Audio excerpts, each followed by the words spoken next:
My Mel pulled a cruel prank at our anniversary party to humiliate me. Now she's divorced, cut off from her own son, and begging for forgiveness she'll never get. From the moment I met my mother-in-law, it was obvious that she had an issue with me. It wasn't just a matter of us not getting along or having different personalities. It was as if she instantly saw me as a threat. For reasons I still can't fully understand, she seemed to view me as some kind of competition when it came to her son, almost like she was worried that my presence would diminish her role in his life. Rather than just letting things be, she would constantly try to put me down in subtle, and sometimes not so subtle ways. It became clear early on that she had a problem with me, and it wasn't going away. Now, if you're wondering why I went ahead and married my husband, if his mother was such a nuisance in my life, well, it's because Cain has always stood up for me. Every time his mother has tried to belittle or insult me, he's been right there, firmly on my side, telling her to stop. It's one of the reasons I've felt confident moving forward with our relationship, even with her negativity hanging over us. He's never let her get away with her hurtful behavior, and he always makes it clear that we're a team. My mother-in-law resents me even more because of this. The fact that her son doesn't allow her to undermine me seems to add fuel to the fire. For a bit of background, Cain and I got married last year, and just this past week, we celebrated our first wedding anniversary. Cain is the kind of husband who loves to go all out when it comes to special occasions, and he planned a really grand anniversary party for me. It was completely unplanned on my part. I didn't expect such a big celebration, but Cain had decided to invite all our friends and family, making sure it was going to be a memorable event. On the actual day of the anniversary, everything seemed to be going perfectly. However, there was a small hiccup. We received word that there had been a logistics issue with the cake, and it couldn't be delivered to the venue. Instead, it had to be picked up in person. The bakery was located pretty far away, and while Cain could have gone to get it himself, we didn't want him to be away for that long since he had worked so hard to plan the party and wanted to stay to greet guests. So we decided to reach out to our family in a group text, asking if anyone would be willing to pick up the cake for us. We were even prepared to compensate them for their trouble since the bakery was quite a distance from where we were hosting the party. My mother-in-law, surprisingly, volunteered to help. She assured us that she would take care of it and that she'd make sure to bring the cake to the party safely. Given the history between us, I was a little taken aback by her offer, but I appreciated her stepping in.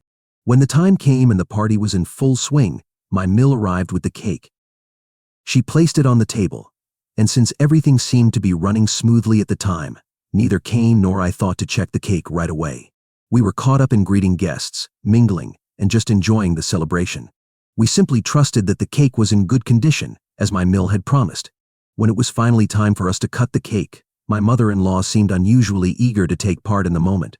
She excitedly told everyone that she wanted to unveil the cake herself, which I found odd but didn't think much of. However, what followed left me speechless. She revealed the cake, and written across it in bold, mocking letters were the words, "Cheers to 365 days of gold digging." Cain and I were completely stunned. We just stared at the cake, confused and unsure if we were reading it right. The room, which had been filled with smiles and laughter just moments before, suddenly fell silent. Everyone else was equally shocked, their expressions changing from excitement to discomfort as they saw the cruel message. Without missing a beat, my Mill whipped out her phone and immediately took a picture of our faces, as if she had been waiting for this exact moment. She then burst out laughing, completely unfazed by the tension she had just created. Cain, visibly upset, asked her what the hell she was doing. I could see the anger rising in him as he tried to comprehend how his own mother could find this situation funny at first.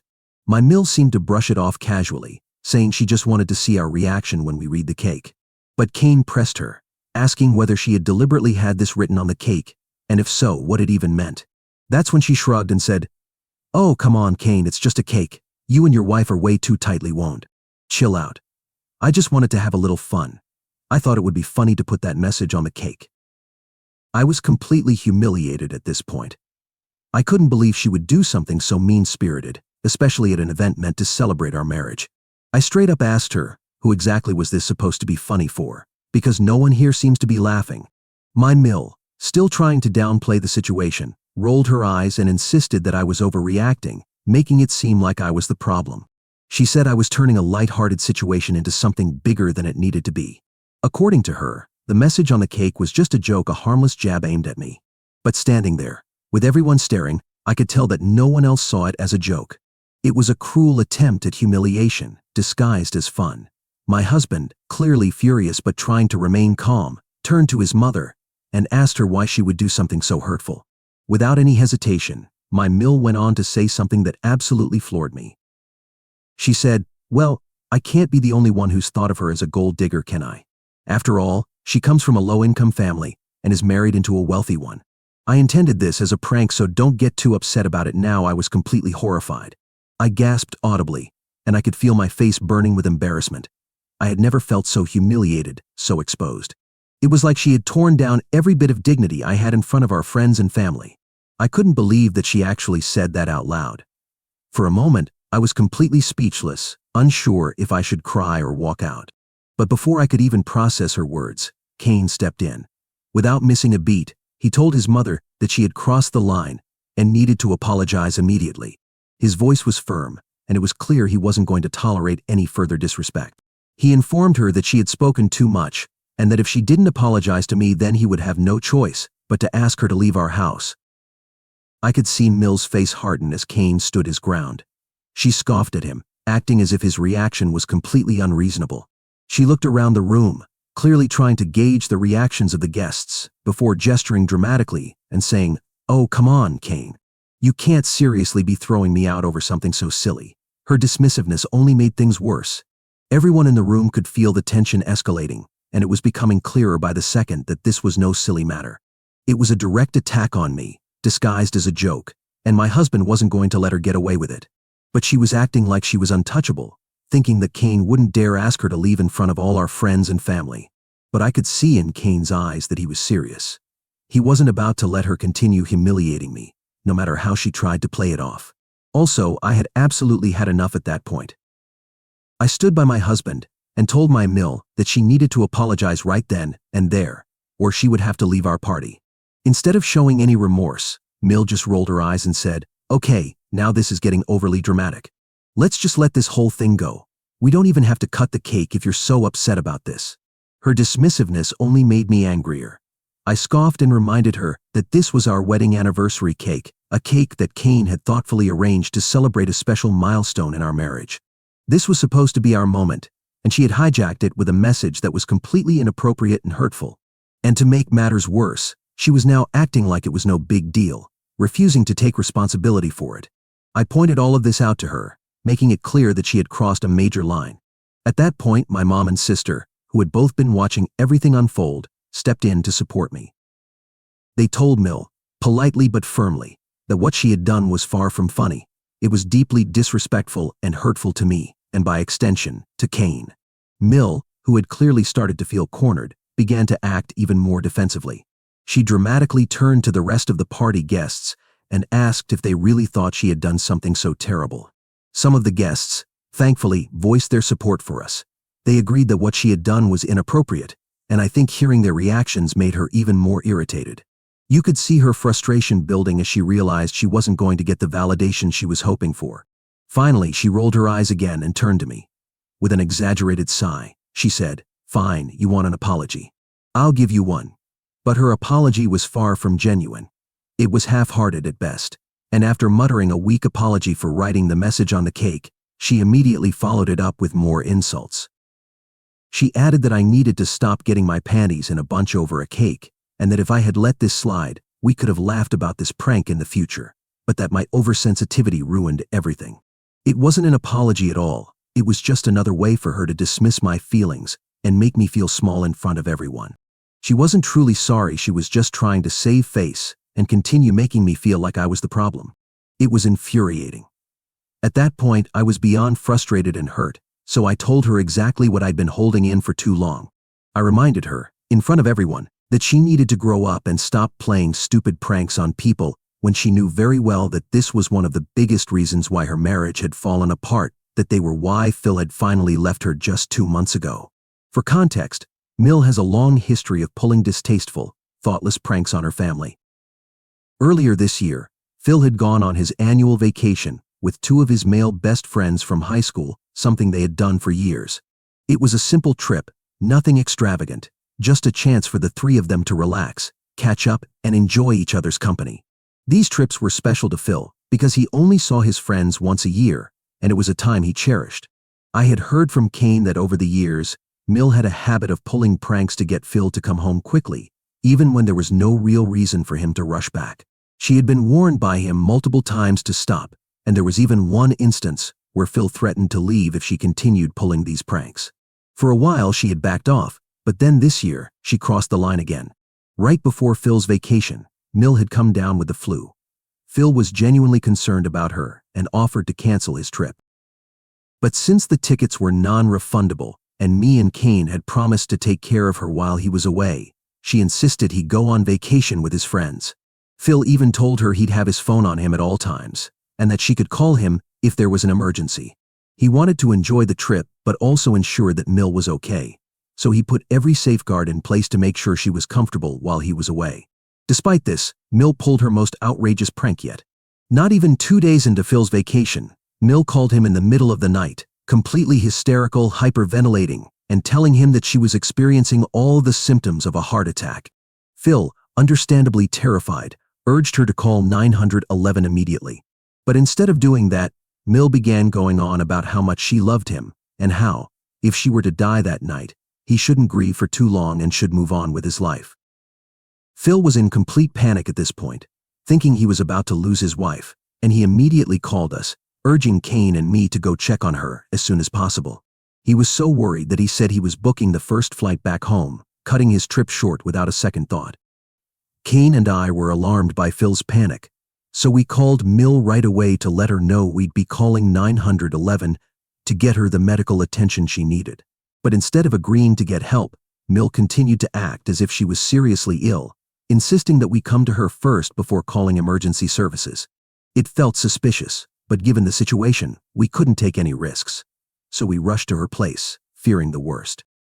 When we arrived, we were absolutely appalled by what we found. There she was, perfectly fine, lounging on the couch, eating chips, and watching TV as if nothing had happened. Kane and I were stunned, standing there in disbelief. When she saw the looks on our faces, she started laughing, as though it was all one big joke. She casually told us that it had all been a prank. She said she wanted to test whether Phil still loved her enough to drop everything and rush home for her. Kane and I were furious.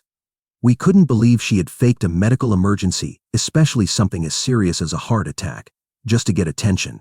We immediately called Phil to stop him from cutting his vacation short, but by then, it was too late. Phil, who had been terrified of losing Mill, had already boarded his flight and was on his way home. It was only when he landed and listened to the voicemails we left explaining that Mill was fine and that the whole thing had been a sick prank that he realized the truth. He was crushed, exhausted, and angry, realizing that he'd rushed back for nothing, manipulated by Mill's need for validation. That prank had deeply hurt Phil, and it was the final nail in the coffin of their marriage.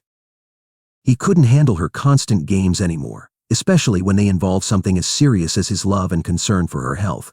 Long story short, Phil and Mill had an explosive fight after that disastrous prank, and it finally led Phil to ask for a divorce. The very next day, Phil packed up and moved out, refusing to engage with Mill unless it was strictly related to their divorce proceedings. Mill, of course, couldn't accept any responsibility for the breakup. Instead, she began playing the victim, telling everyone that Phil had left her out of nowhere and that maybe he was going through some kind of midlife crisis. Kane and I knew the truth, but we decided to stay out of her narrative. This wasn't our fight, and frankly, we had enough on our plates without getting involved in their divorce drama.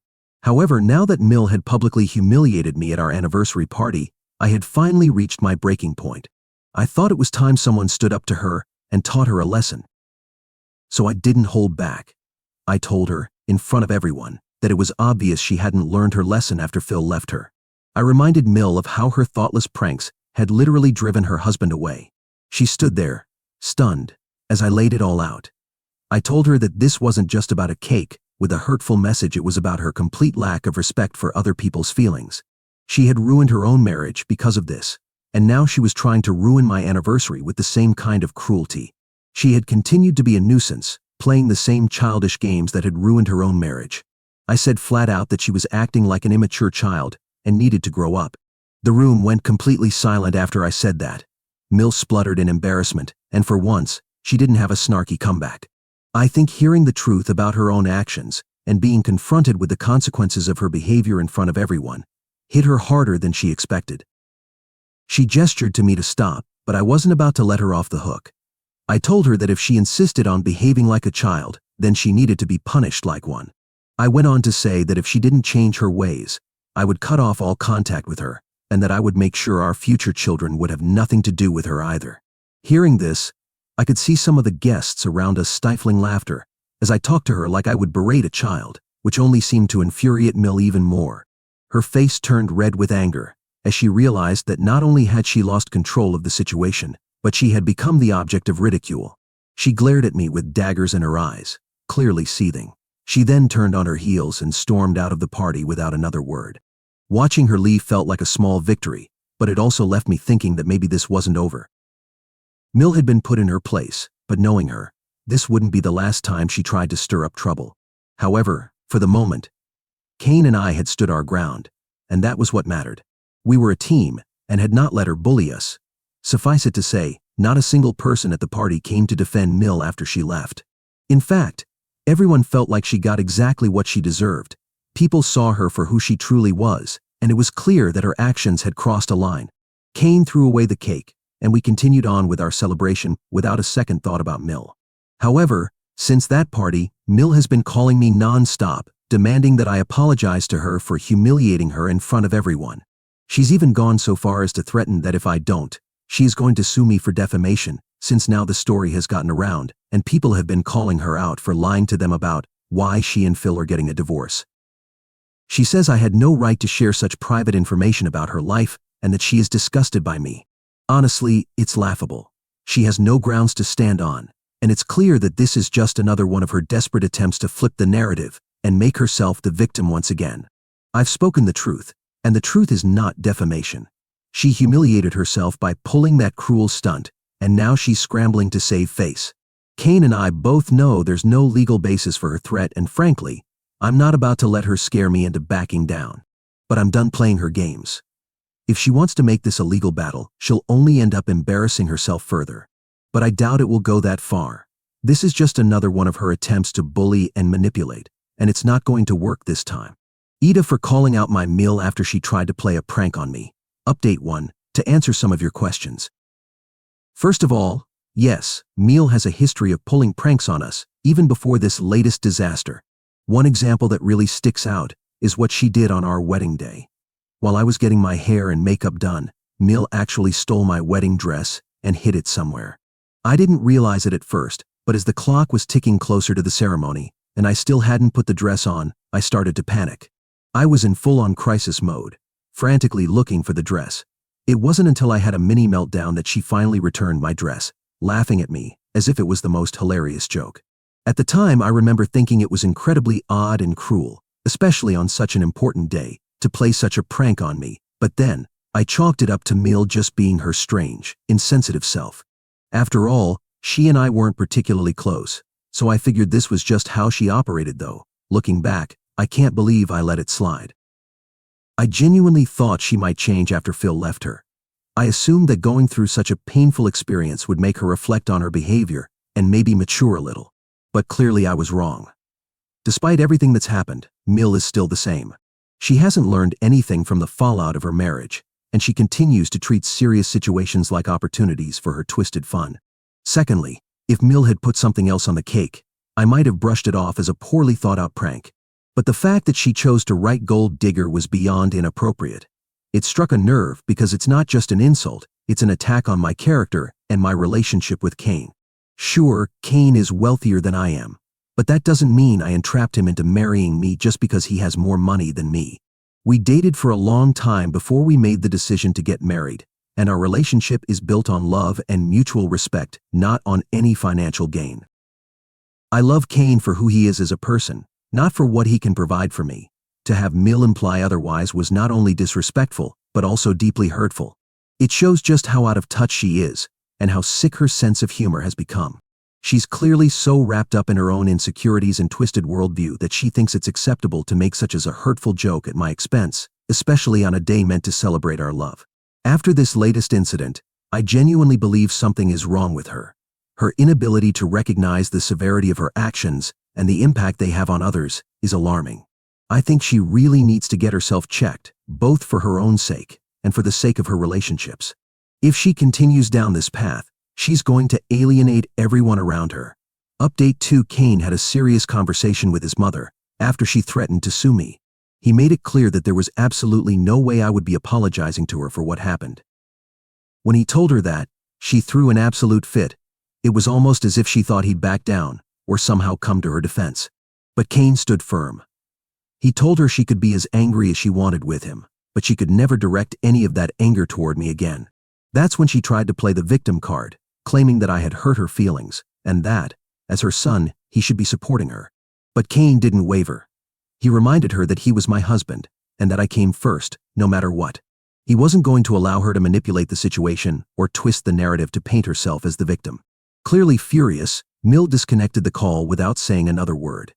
A short while later, she sent him a long text message that dripped with drama. In it, she lamented how she gave birth to him and sacrificed herself to bring him into this world.